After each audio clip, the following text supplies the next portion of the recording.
Good morning. I hope everybody is having a beautiful day. I really need to cut my bangs. Okay. So today's theme is what are you doing too much and which areas can be pruned? I think it's an interesting theme because we live in and I talk about this a lot. I talk about our modern society and how we perceive our world or how we're taught to look at our world. Part of the things our world tells us to do is go, go, go. Which I did this when my kids were small and they're at home. You get up early, you make breakfast for them from scratch, which I did anyway. Not everybody does this, but I did this. And then I worked a full-time job. And then I worked a more than full-time job, really, because I did after-school tutoring for many years. And then my kids would hang with me when I did that, and then I would go home and make them a meal, and then spend quality time with them, and then it's bedtime, and baths, and then to bed they went. And then as they get older, and as your life changes, it's get up and go exercise, or get up and do this and get up and do that, and then work a full-time job, and then come home and cram in your hobbies, and then your additional exercise and all the things that you're supposed to cram in a day. And then you're supposed to have a good night's rest, a full 8 hours. And then you're supposed to get up and do it all over again. And I will say that we are blessed here in where I live, where I don't have to worry about a 2-hour commute. I only have to worry about a half-hour commute, because Montana's big and it doesn't matter where you live. You're gonna have to commute a little bit, but at least I don't have 4 million cars to weave through traffic. But the theme of the day is, do you have too much going on? You know, is there too much you're committed to? Are there too many things you're trying to do? And I fall into this a lot because I'm an artist, so I'm constantly thinking of new things to make and new ideas and new creations and new inspirations. I can look at something and be inspired all over again for a whole new project that I've never done before. And I have a hard time keeping up with my own inspiration. I could not be a full-time artist because I would starve. And I don't know that I could be a full-time artist anyway. I like working. I like having a job. I like going to work every day and doing things that are not very artistic. I really enjoy that. For me, it's balance in my life. But if I were to look at things to prune from my life, I'd have a really hard time with it. Because I've been sick for so long, I did have to prune down, and it did force me to take my life in perspective and cut things out. And I did have to cut things out. I was teaching classes. I was also going out and socializing and dancing and doing a lot of different things that when I got really sick, I had to cut out those. I had to cut things out. I had to prune my life down to a manageable portion. Because the reality is that I got really, really sick.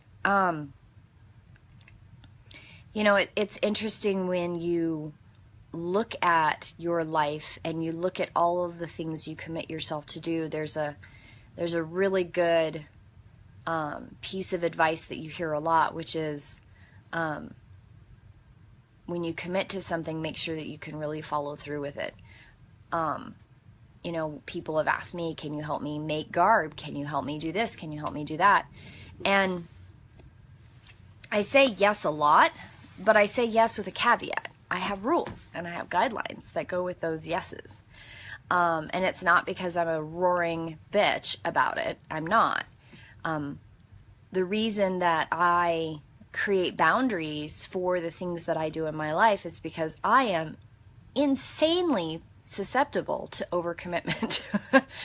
And when you overcommit, you can't give any one task your 100% attention, and you cannot give any one project or any one person that's asking for your help your undivided attention.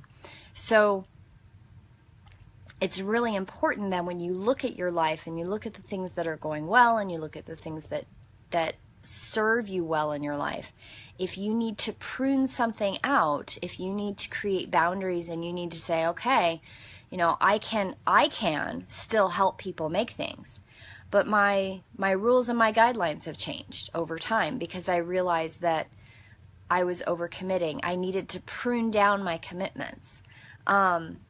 But I don't ever want to give up the ability to help people. I don't want to give up my love of teaching. I never want to give up completely my passion for dancing or my passion for making things. I never want to give those things up. But I do have to prune back every once in a while and look at what I've created and look at the chaos that it's created by overcommitment and stretching myself a little thin. And we all do it. We all do it in different ways in our life. Some people do it at work where they commit, yes, I'm going to do this project. Yes, I'm going to do this project. Yes, I'm going to do this project. And somebody eventually comes back and says, well, you said you were going to do it. Why didn't you do this, this, and this, and this? And you're like, shit, because I don't have enough time. I overcommitted. I don't really have that much problem at work with that one, but there are people I know that do that. And it's easy to do when you're someone who is not only just somebody who likes to help other people, but someone who has the drive to try new things. You find it on both sides of the spectrum. You find it with dominant type A's. You find it with people who are pleasers. You find it in all strata, male, female. It doesn't matter who you are. You're going to find people who overcommit. And our society tells us, you know, every once in a while you meet that one person where she gets up in the morning and she feeds her kids and she goes to a full-time job and she makes every single baseball, football, basketball, swim lessons, carts kids around to all the dance lessons all afternoon, has her 2.5 or 4.5 children, makes homemade meals, has a garden, belongs to women's activist groups. You know, pick this person, you know, this person in your head, or this guy who has a family with a wife and their 4.5 children or however many children they have, and you find this man who goes to every single one of these things and works a full-time job and does and travels, and maybe she travels too, and so they have all this going on. But what you may not see is she's suffering from adrenal fatigue. She has no hormones. They have a really terrible sex life because both of them are exhausted. Neither one of them have their own hobbies because they're so busy living this ideal of what society expects parents to do. Or you might meet the person who's overcommitted that's a single person who has no intention of ever marrying and having children, but they belong to every single organization. They're busy, busy, busy, busy. There's busy, and then there's overcommitted. There's also busy and aware that they're helping others, and then there's busy where they're running away from their own life. So you may not see those things. All you see is this person that does everything. You know, I've been accused of it many times in my life. Oh my God, you do this, and you do this, and you do this, and you do this. Especially prior to getting sick. I mean, it was worse prior to 2006. Really, I was bad. I did everything. When I was in school, I belonged to clubs and I taught classes. I went to school full time. I had 2 children. I camped. I socialized. I went out. I went dancing. You know, I had a lot going on and I had too much. And eventually, when I got sick, living in that moldy house, well, I've lived in several moldy houses, but the last one that really just tipped the cheese right off that cracker. When you get to a point where your body can't handle it, that happens. But I used to have people tell me all the time, how do you do all the things that you do? I had too much on my plate and there were things that didn't get done. I actually have a box in the garage right now of projects that I started as early as Thor being 2 years old. I have a project that I started when he was 2, and I have that box, and I've been whittling away at those projects. But I have a project that I started for Taliesin when he was a year and a half old. I mean, we were still living on the reservation. I still haven't finished it because I had too many things on my plate and I was overcommitted. I do go back and I have made a commitment to myself that now that I've slowed myself down, I do pick and choose my projects a little bit more carefully. I have, I'd say, about 10 projects right now that are in different stages of disarray, but I am working on them all. Like, I pull it out, I work on it for a little bit, and I put it away. But that's the artist thing, not the overcommitment thing, because I'm an artist, so I always have like 10 things going at the same time.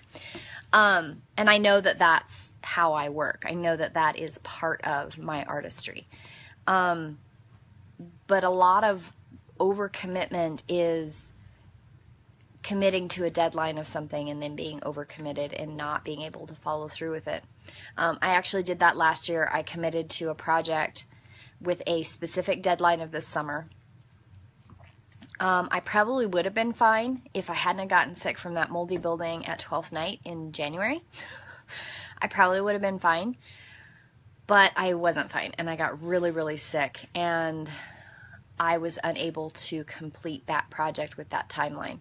I don't know if I will recommit to the same project for next year or not. I'm kind of up in the air with that, but today's theme is impactful for all of us. What is it, like, what is it that makes us do that? And I think a lot of it is our society. There's just so much media input that tells us we have to do this and we have to do that and we have to do this and we have to do that to be people that fit in. Frankly, I really don't care about fitting in. You know, maybe I did when I was a teenager at some point. I don't really remember. I really enjoyed not fitting in more than anything. I enjoy being unique. I really do. I do not enjoy the uniqueness that makes me sick, that keeps me separate from others sometimes, but I'm an artist. I can't help it. Are you doing too much, and which areas can be pruned? That is the theme. So think on that today. Keeper of the cauldron, may elements of my life swirl about me in turmoil. May I enter your wholeness to savor the meaning in silence. I give thanks, for in you all elements are resolved. Soul teacher, weave my soul, send forth your shining ball of thread, that I may follow the track of this day's turning. May the world never lack wonder, the splendor of the rainbow, the magnitude of the oceans, the height of the mountains surround us on every side. May the holy ones persevere, all shrines and natural wonder. I ask a blessing upon all who hold the government of the world in their hands. May the valiant judge and lady of justice grant them purification of motives and responsibility of action. I am caught up in the whirlpool of events that leaves me little time to understand the meaning of my life. I ask my soul friends for good judgment and discrimination in all that I do, especially in events that trouble me. So that's today's prayer. I hope you all have a beautiful day. I have a jam-packed day. I'm actually going to start putting out flyers around town for my business, Elemental Healing. So we'll see what happens with that. I'm excited. I really want to do more of that. So if you have any positive input for the feed, I really do enjoy your comments. I know some days there's like 5 or 6 comments and some days there's not. I will say I went back through when I was loading videos into YouTube this last weekend. There was one particular day that I hit 34 views. I was so stoked. I don't know if it's somebody just hit it and then hit it again later because they wanted to watch the other half, but it doesn't tell me that. It just tells me how many views. So thank you very much for all of you who share morning prayer with others. Thank you for all of those who watch and leave positive comments. I I really do enjoy when I help someone or I give someone insight to something. I do this for a variety of different reasons. One of them is for my son, because I don't think he understands me.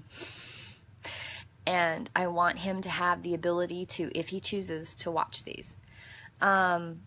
I also do these for you. I do these for anybody who is looking for insight and clarity on things. Those who need just a little bit of spiritual companionship, that to know you're not alone, that these things are real themes to think about to help you in your spiritual journey. I hope you have a blessed day. I will see you tomorrow in prayer. Try to stay out of the smoke as much as possible. It's terrible out there. If you need to use inhalers, use them. Don't suffer. It's really bad. It was really bad last night here in Belgrade. I don't know where it's been in other places, but it was really bad here. I had a hard time breathing. So have a beautiful day, and I will see you tomorrow in prayer, and blessed be.